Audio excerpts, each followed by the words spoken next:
Tu veux vraiment aider quelqu'un à changer? Alors il y a une chose que tu dois comprendre tout de suite.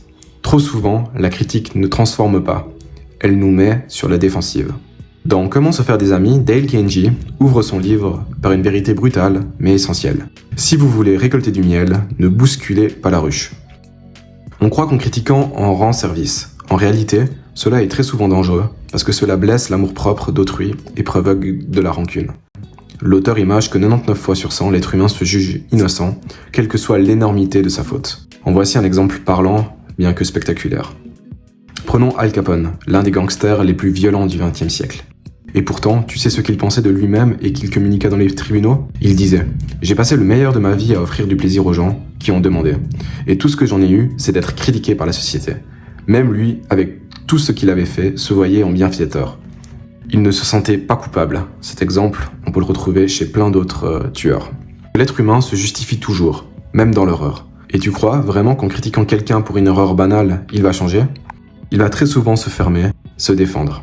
Voilà pourquoi Carnegie nous dit « La critique est vaine, inutile et souvent dangereuse ». Il nous propose un autre chemin pour persuader les autres de changer. Prenons l'histoire de Bob Hoover, un célèbre pilote d'essai américain.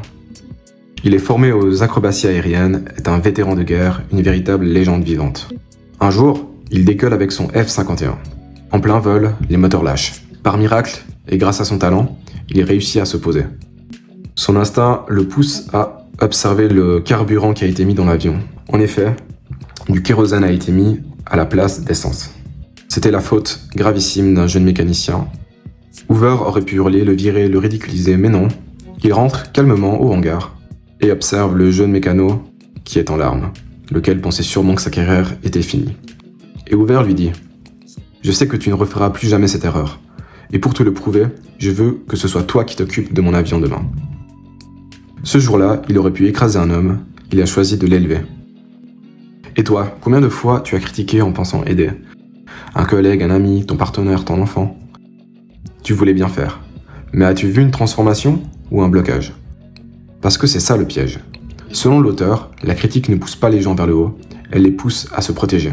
En résumé, l'auteur nous invite à se concentrer sur nous-mêmes, une pensée allègrement partagée de nos jours, mais qui était nettement moins mainstream à l'époque de la rédaction de ce livre, dans les années 30.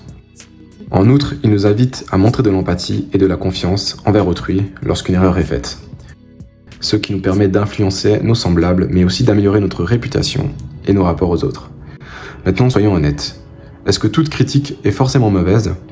Est-ce qu'on ne peut jamais progresser grâce à un retour négatif, même brutal? Moi, je pense que si. Parfois une critique pique, elle blesse, elle dérange.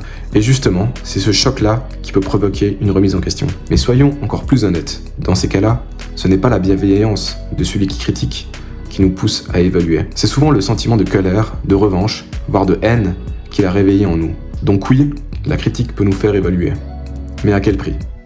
Très souvent, ce n'est donc pas la sagesse du message qui nous pousse à l'action, mais la douleur du rejet ou le besoin de prouver quelque chose. Et c'est là que, selon moi, Dale Carnegie a raison. Pourquoi ne pas obtenir le même résultat, sans blesser, sans humilier? Parce qu'en fin de compte, inspirer vaut toujours mieux qu'écraser. Qu'en pensez-vous? Dites-le moi en commentaire.